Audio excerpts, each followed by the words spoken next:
গাজীপুর ৫ আসনের কালীগঞ্জ এলাকায় বিএনপির মনোনীত প্রার্থী ও গাজীপুর জেলা বিএনপির আহ্বায়ক একেএম ফজলুল হক মিলনের সঙ্গে আফতাবউদ্দিন মডেল উচ্চ বিদ্যালয়ের অভিভাবক ও শিক্ষার্থীদের মতবিনিময় সভা অনুষ্ঠিত হয়েছে।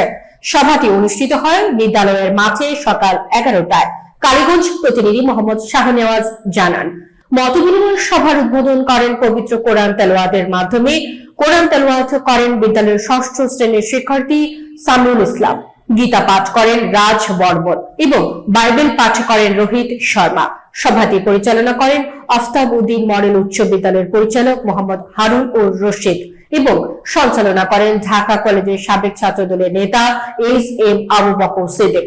প্রধান অতিথি হিসেবে উপস্থিত ছিলেন বিএনপির মনোনীত প্রার্থী একেএম ফজলুল হক মিলন। বিশেষ অতিথি হিসেবে উপস্থিত ছিলেন তার স্ত্রী শম্পা হক।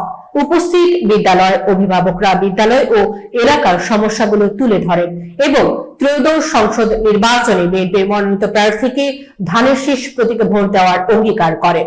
এলাকার পক্ষে বক্তব্য রাখেন বাবু সুধাংশু দাস। মতবিনিময় সভায় কালীগঞ্জ উপজেলা বিএনপির সাবেক সাংগঠনিক সম্পাদক সহ উপজেলা ও পৌর বিএনপি এবং অঙ্গ সংগঠনের নেতৃবৃন্দ উপস্থিত ছিলেন।